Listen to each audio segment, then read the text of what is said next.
Hi, this is Dustin with Dustin's Dollars. Today I'm talking about Bed Bath & Beyond, giving an update on the potential gamma squeeze, short squeeze situation, and just giving a general update on how the stock has been trading. Before I begin, I should probably adjust this. My bad. Before I begin, let me remind you that I am not a financial advisor or a financial professional of any sort. All opinions that I express in this video are mine and do not represent those of any company or any other individual. I currently hold a long position in Bed Bath & Beyond, so this video should be for your entertainment purposes only. Because I could be wrong about everything I say in this video, you need to do your own research before making any investment decisions. So, a couple things I'm going to touch on today. I'm going to touch on the ownership, the short interest, and sort of the momentum that we've seen, and a bit of options data. So, if that interests you, keep watching. All right. So, as we saw, this past week, this is the 5-day chart. Then if we even look out to the 1-month chart, you can see that huge gap up at the beginning of Monday. Bed Bath & Beyond is up 58, 59% for the week, right? It closed last week around 8.15. It closed this week at 12.95. That was a massive jump up. So video I did last Sunday, is a squeeze going to happen soon? Like, this seems like, potentially the beginning of it, or at least, somewhat related. And so I think this is super interesting. And I want to go through a couple pieces of data that we saw, a couple updates this week. First one was kind of a big thing that I didn't see a lot of folks discussing, but that is Fidelity, FMR LLC. And this is, maybe I can zoom in. This is not a whole lot to look at in this particular filing. FMR LLC, which is Fidelity, sold out, and they previously owned millions of shares. I want to say, I should have the number right now, somewhere around like 8 million shares, and they sold out. Now they have 1,660, which is effectively zero. So they sold out of their position in Bed Bath & Beyond. So these were a lot of shares that recently were just dumped on the market. And, if they buy or sell now, we won't know anymore, because they are no longer a 5% owner, right? And I think there's a box somewhere in here that they tick, which is, check the following, right? If you are filing this to report the fact that as of this date, you have ceased to be the beneficial owner of more than 5% of the class of security. So if Fidelity buys or sells again, we won't know unless they go back over that 5% threshold. And one interesting thing, if you looked at, I don't have it up. If you looked at one of the prior filings, it called out something like this was a Fidelity low-priced stock fund or something. So my guess is that Fidelity won't be purchasing back in, or at least this particular entity, this FMR LLC, probably won't be buying back in unless Bed Bath & Beyond stock drops down below a certain threshold in terms of stock price. So I thought that was interesting. All right. It was also interesting to me, I guess, that those many shares got sold recently, and we even saw price continuing to go up. And maybe that had something to do with some of this drop. A lot of those shares being just sold, just a lot of selling pressure. Hi, Wakaza. Thanks for hopping on the stream, talking about Bed Bath & Beyond today as my primary focus. Let me know what you think. All right, so that is one update. Then we also saw the updated short interest for the week. The short interest increased from 28.5 million shares to about 29 million shares. That, unfortunately, this data is reported with a lag time. And so this was as of the end of July that we know there was a slight uptick up to 29 million shares in that were short, the total short interest. And I put this in a chart here so you can see these are the data points that we've had reported. I try to keep track of this. I have it from roughly the beginning of the year.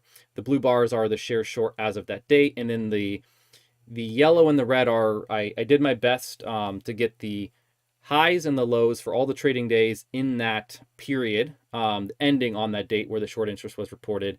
And so now we can kind of look at, for the shares, when we see an uptick in the shares short, like for example here on 228, there was an uptick of, what's that, maybe 3 million shares short. We can say that those were shorted at a price somewhere between this low point and this high point. So we can sort of put some bars around that.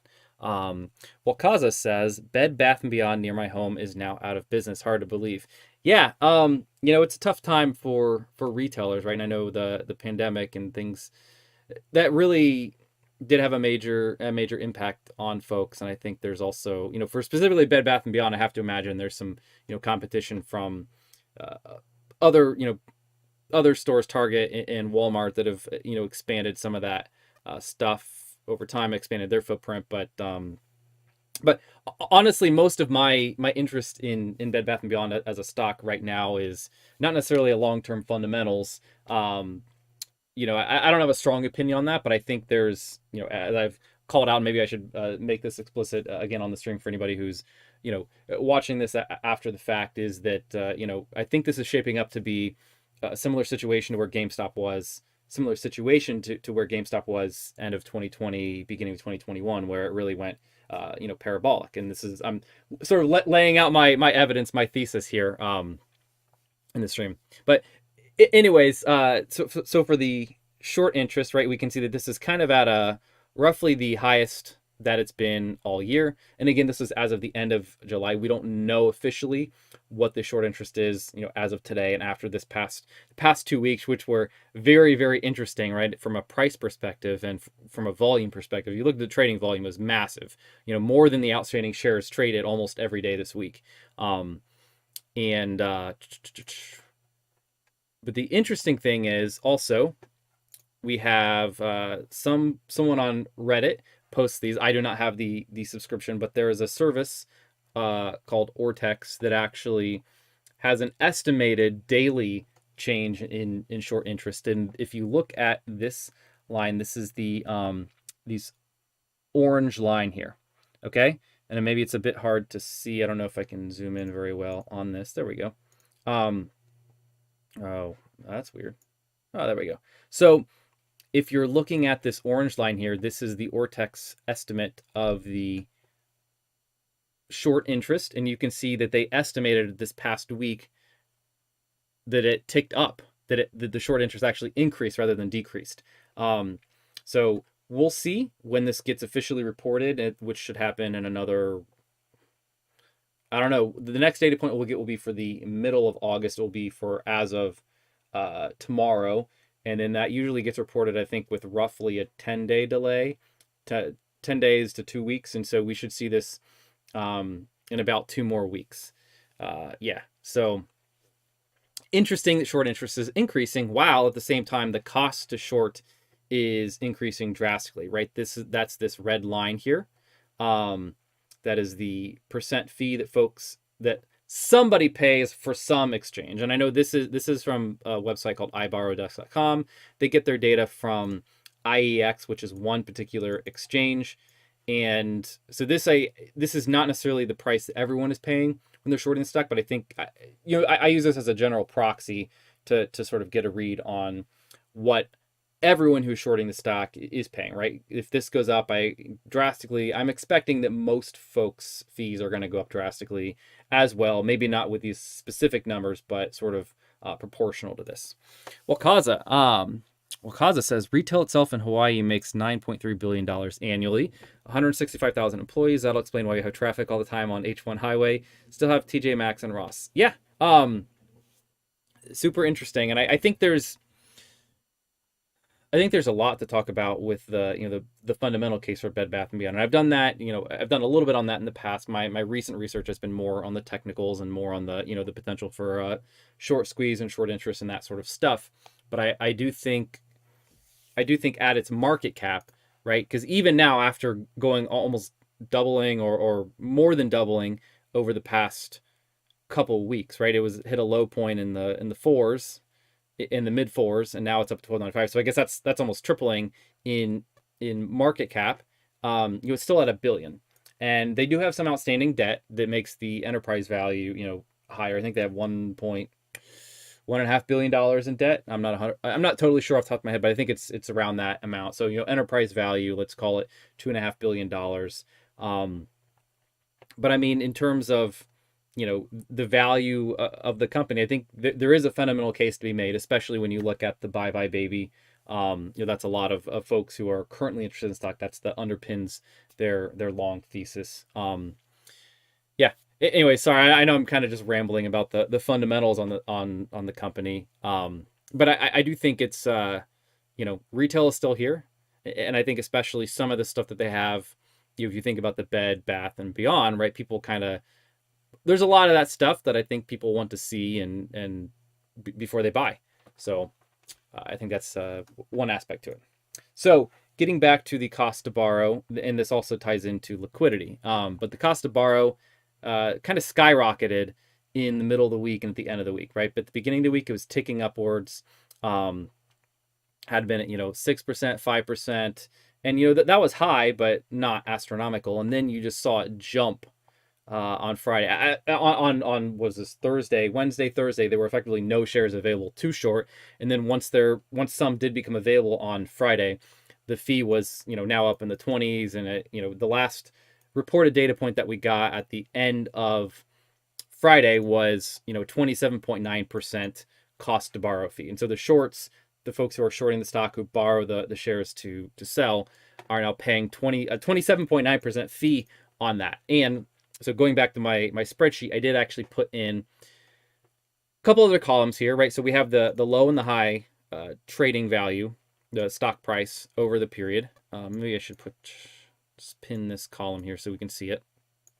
And over this trading period, I also put for the periods when the short interest increased, right? For the periods where it decreased, this really doesn't make sense to talk about too much. But for the periods where it increased, we can say, hey, at least somebody opened up new shorts during that time period. And so I looked for each one of these time periods for folks who did start shorting the stock, who opened a short position during that time period. What is their current profit or loss versus the high period for that time? And this is assuming that they were perfect and that they actually opened up their short position at the absolute peak of the time period where we had the short interest reported. And obviously people did not do that, but this should be at least a conservative estimate, right? And so we can see there were some of these earlier periods during which if folks shorted the stock at the highs of those periods, they're still in the money, right? They're still making money. Their position is still in the green.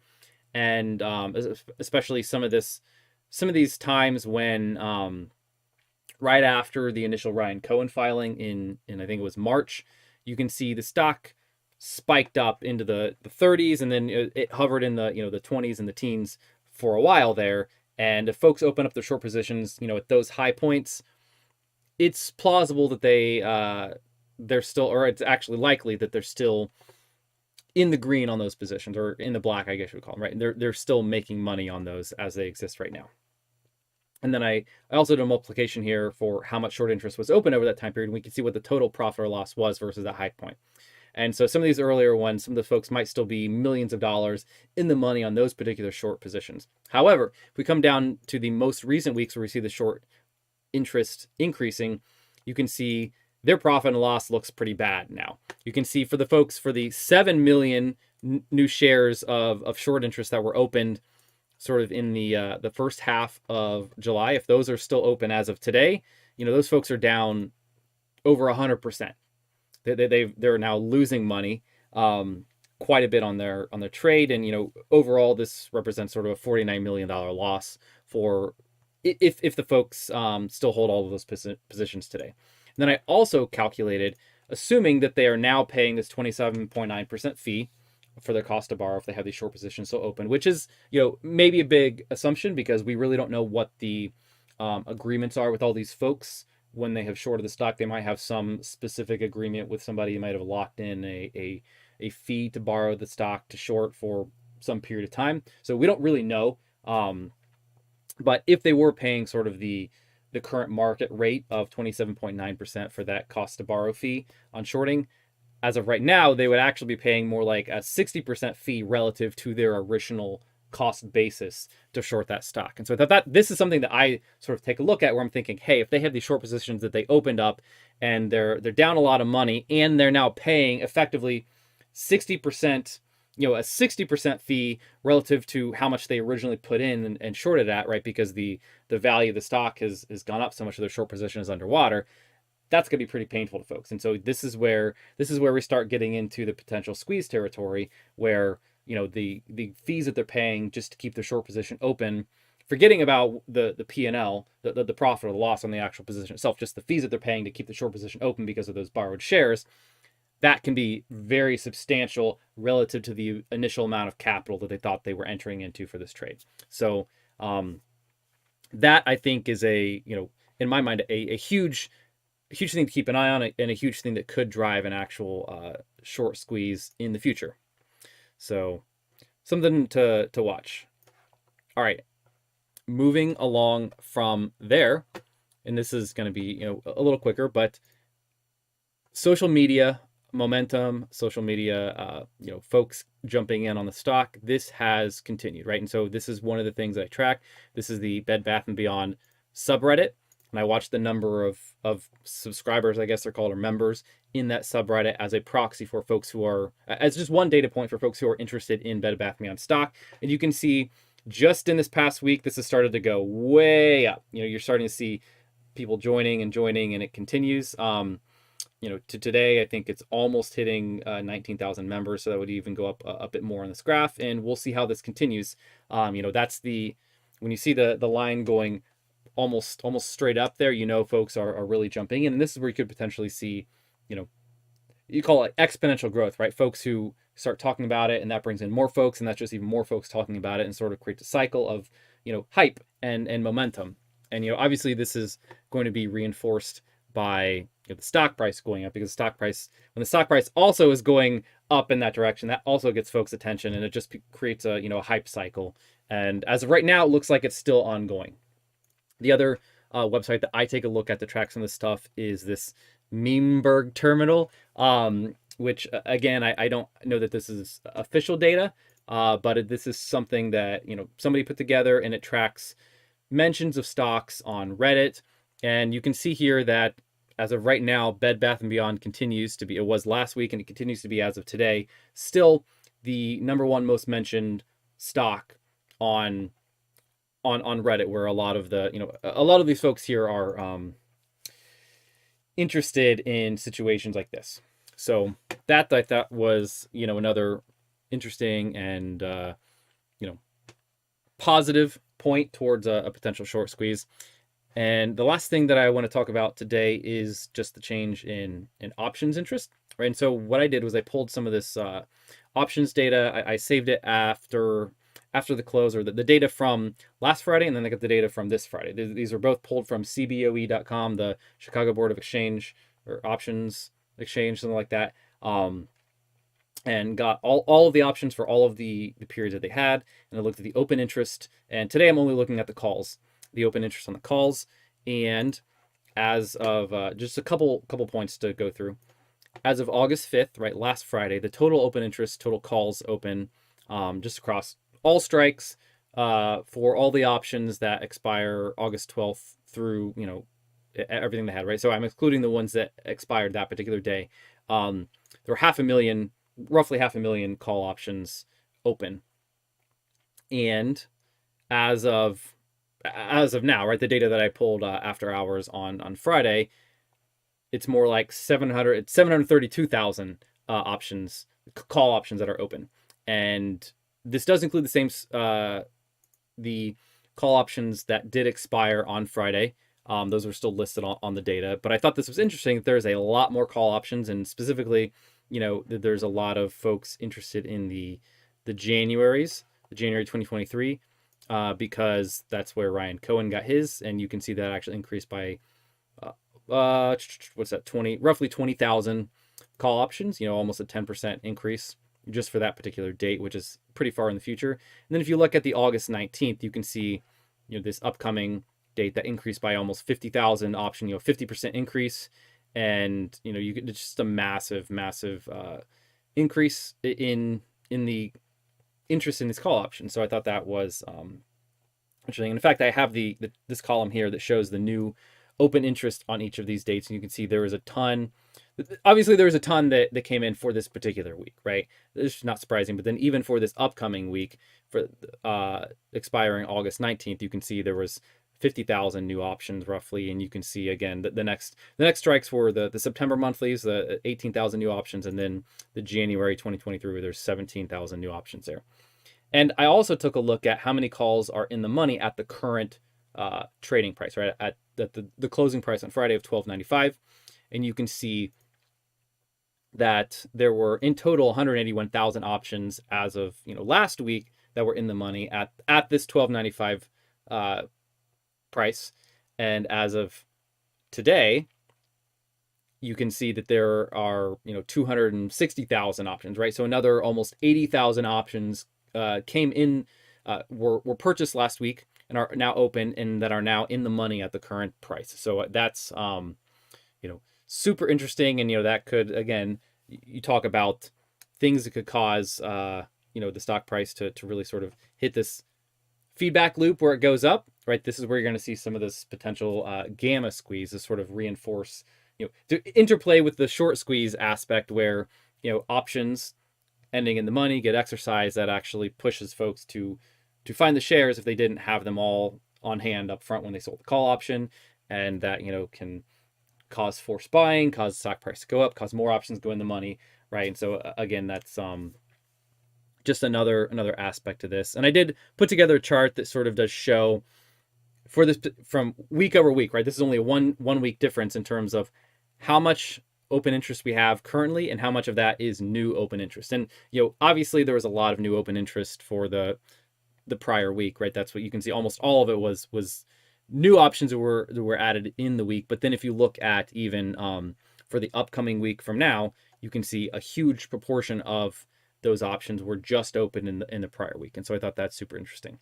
And then again, looking at sort of how many options were in the money how many new options that were opened are in the money versus options that had not been open a week ago. You can see, the blue bars are how many were in the money on August 5th, and the red bar is how many are in the money now. And this is even using the $12.95 price for both dates. You can see there's a ton more that are in the money,